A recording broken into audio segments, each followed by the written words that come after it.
Hi everyone, welcome to Unit 2. I know I kind of missed half of Unit 1 just because of travel and because of a number of other issues like the polar vortex, but I promise I'm still around, I'm still here, which may be good for some and maybe not so good for others, but we'll make it through, I promise. So we've wrapped up Unit 1. Hopefully you've learned something from Unit 1. Hopefully the test went well for you. I'll take a look at those in the upcoming week or two. But we're going to move on to Unit 2 now. So Unit 2 is going to be looking at violence at the quote-unquote meso or middle level, which I'll define what meso means later on in the slides. Like the Unit 1 in context video from a few weeks back, I have placed a pause slide in here to give us, or at least myself, a breather. So feel free to pause or skip around as you'd like. You don't have to watch this the entire way through. So let's get started. So just a refresher kind of from the very first weeks of the class, violence is the whole or partial negation of agency through force. Again, force does not always mean physical. It can mean emotional, it can mean mental, it can mean financial, whatever you can think of. Agency or autonomy is also removed from dehumanization. So if you remember, dehumanization is viewing somebody as less than human or as not human. And it's also removed through demonization. In other words, viewing somebody as quote unquote scary or savage or thuggish, etc. Note, however, that a lot of these words, savage or thuggish, have, at least in this country, racial implications. When we think of savage, what group of people do we think of? When we think of thuggish, what group of people do we think of? Violence has increased as the West has come through and colonized. Not much more to say about that at this point.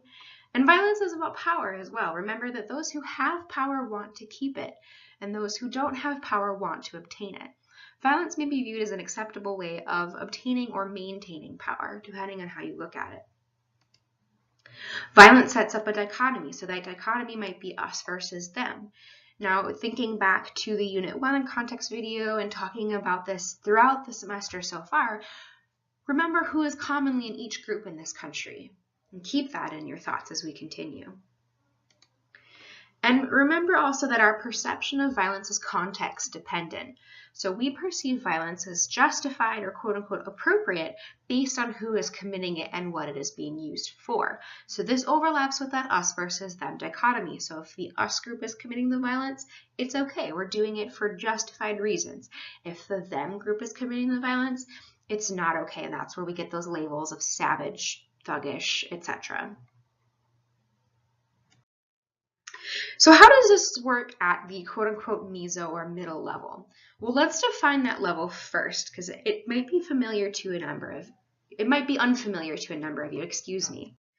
All right, so let's take a look at this modified Bronfenbrenner model, and I'm sure I've butchered that pronunciation. Wish I could say it was a Monday, but no, it's a Tuesday. I just have a hard time pronouncing his name. So we looked at this model in Unit 1, and remember that this course works kind of with two models. So the first is this modified Bronfenbrenner model. And in Unit 1, we looked at behaviors that mainly occur within a micro or individual level. So we looked at the self, we looked at sort of just between individuals' actions. For Unit 2, we're going to look at behaviors that mainly occur within a meso or group level. So I've pointed with the arrow there to the meso level, or middle level. So mesosystems, according to Bronfenbrenner, are the interactions between microsystems, or those individual level systems, and exosystems, or macrosystems in this case, or institutional systems. And it can be a really tricky level to talk about and to really learn about because, one, not a lot of work has been done in this area, and two, it's hard to conceptualize something that we can't necessarily visually see. We can't always see interactions between individuals and broader systems, but we know that they happen. For this course, I'm going to simplify it a little bit. So for this course, mesosystems are sort of in between a person's immediate environment, so in between their microenvironment and the more distant structural or macro environment. So to me, I conceptualize it, for violence in society, meso-level violence occurs between groups. So it's not necessarily a person-to-person thing, but it's not at structural level violence. So meso or middle level violence is group level violence. So we think about things like hate crimes or things like, culture clashes. That's at a meso level. And I should note, I apologize if I'm sniffling and I sound weird. I may or may not be coming down with a cold, so if I sound bizarre, or if you hear me sniffling, I do apologize in advance for that. Remember this pyramid? I keep coming back to it, which gives you an indication that it might be important. So how does this relate to violence? Because, I put all these models up and all this good crap, but how does this relate to violence? So remember that the modified Bronfenbrenner model from the previous slide looks at levels in which behaviors occur. The violence pyramid looks at those specific behaviors. So violence pyramid looks at behaviors. Bronfenbrenner looks at kind of the levels at which behaviors happen. So if you need a reminder or a refresher of each of the tiers of this pyramid, go back to the Unit 1 context slides. Excuse me. And there's detailed explanations in the notes for that pyramid. And they stay the same here. These acts have not changed. Some important things to remember about this pyramid, however, is that lines between the levels are not hard lines. So these lines should not be hard. It's just kind of what PowerPoint gives me. They should be dashed. A person's behavior may not be categorized as only an attitude or belief, or only an act of prejudice, or only, an explicitly violent acts. It can be a number of those at the same time. It's also important to note that while lower tier behaviors or attitudes and beliefs and acts of prejudice don't always lead to upper tier behaviors. So, if somebody has shitty attitudes and beliefs and they commit microaggressions, that doesn't mean they're going to go out and commit genocide, right? That's not the case. Because if that was the case, then a lot more genocide would be happening. Most of the time, microaggressions just kind of stay at that level of microaggressions. So while lower tier behaviors don't always lead to upper tier behaviors, we need to remember that upper tier behaviors almost always occur because lower tier behaviors were okayed. So that is to say that, while microaggressions don't always lead to genocide, genocide occurs because things like microaggressions or things like attitudes against people were okay and nobody said anything about it.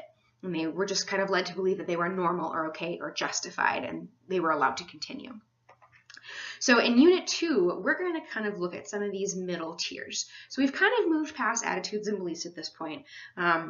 We really kind of covered those in Unit 1. Now we're going to start looking at actual acts, so acts of prejudice, discrimination, explicitly violent acts. Now that isn't to say we need to forget about attitudes and beliefs and say, oh yeah, discrimination occurs randomly. We don't know what happens. Remember that violence doesn't happen in a vacuum.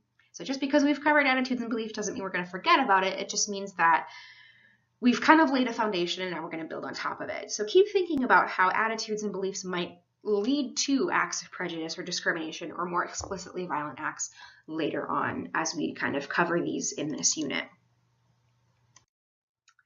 So if you need to take a break, take 5 minutes, get some water, go pee, whatever you need to do. We'll come back and we'll keep talking. All right, let's come back. Let's keep talking about meso-level violence.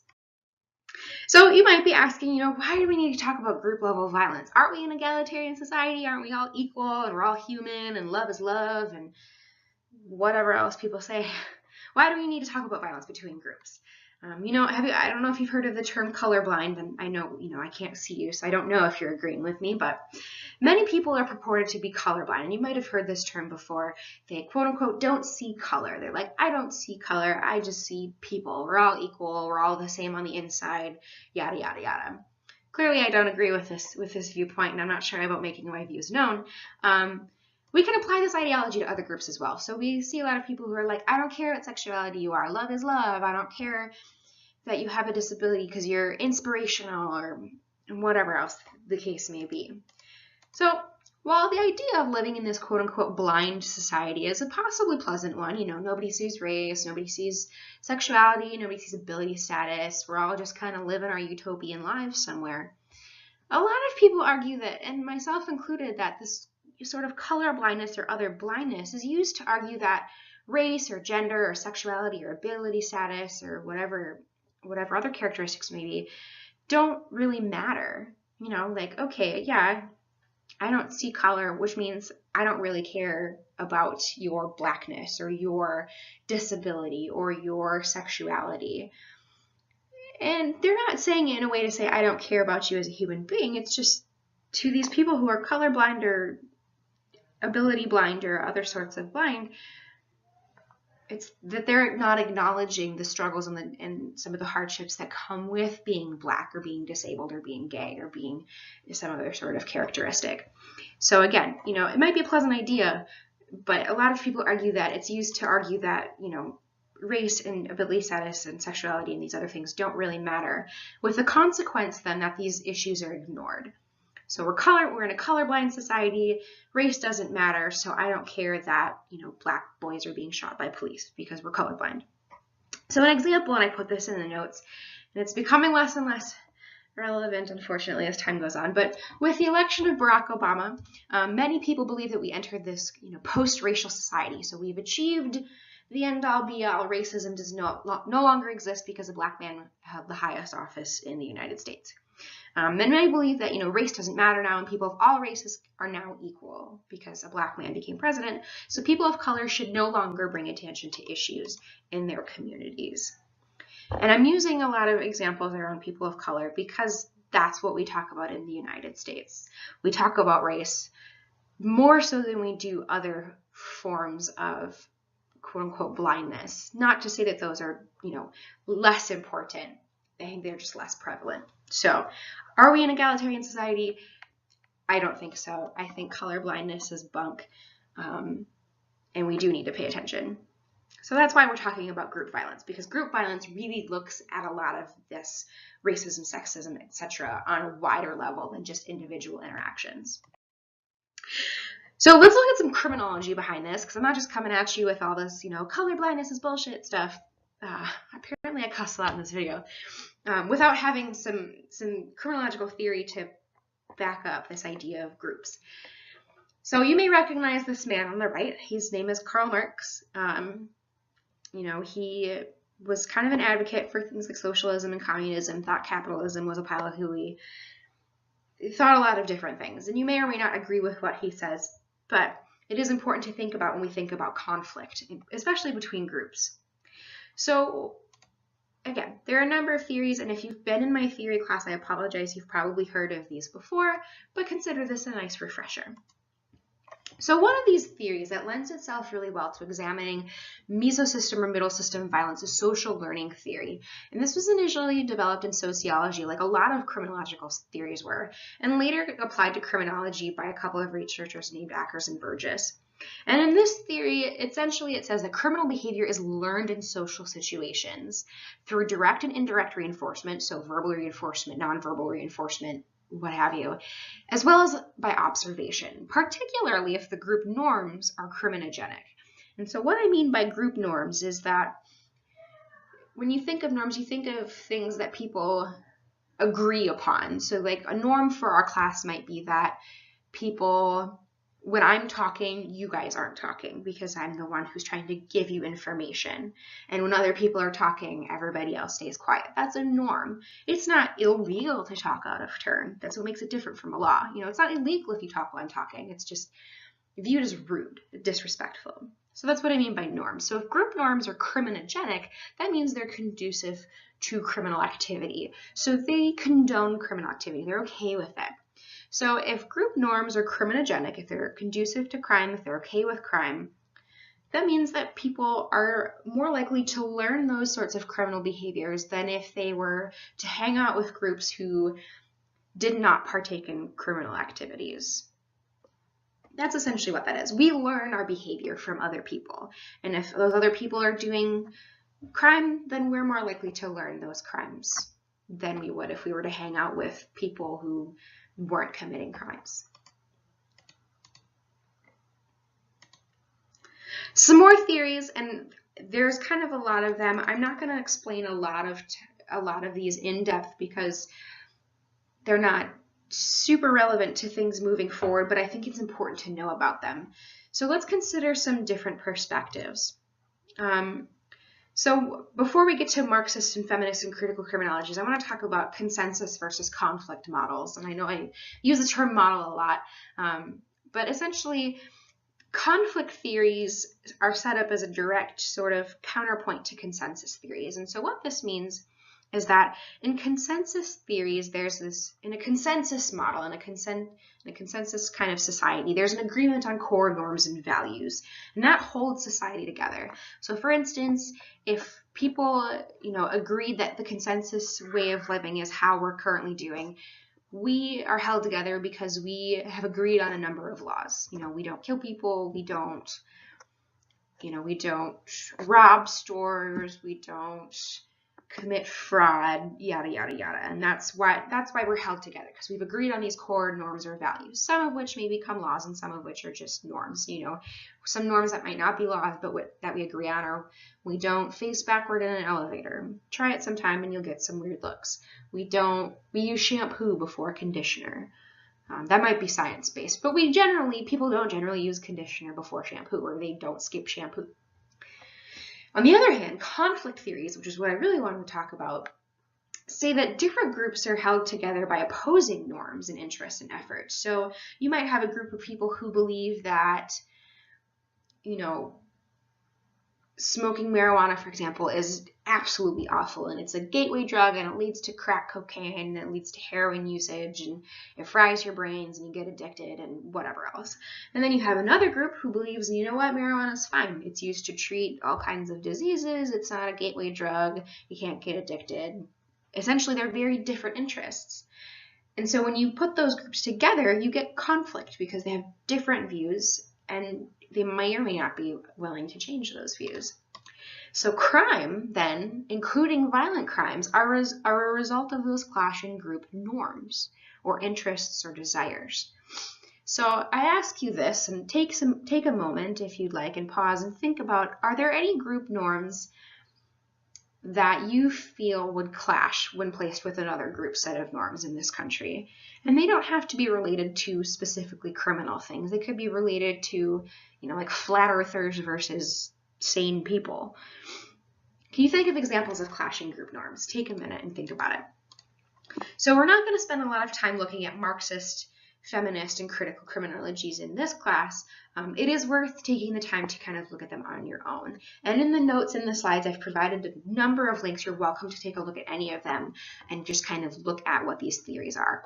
And all of these theories generally fall under conflict theories because they agree that, one, crime occurs as a result of conflict between groups, and two, that one of those groups is the group of people in power. Again, relating it to this dichotomy of us versus them. So like with Marxist theory, it's agreed that the people in power own the means of production, or they own the way to make money, and the people who don't have the money, and then you get violence that occurs when they conflict. Feminist theory say men hold the power and women don't, and when they conflict, you might get violence. And there are other critical criminologies that would agree with this as well. So that's what I want you to get overall.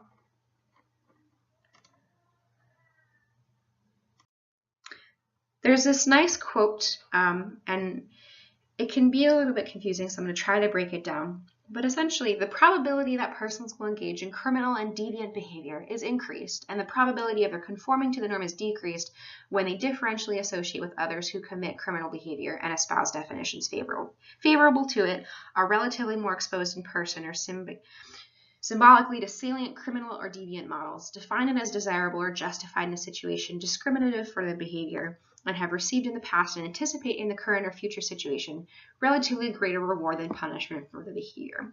It's a long-ass quote because he's an academic, and academics have an inability to write concisely.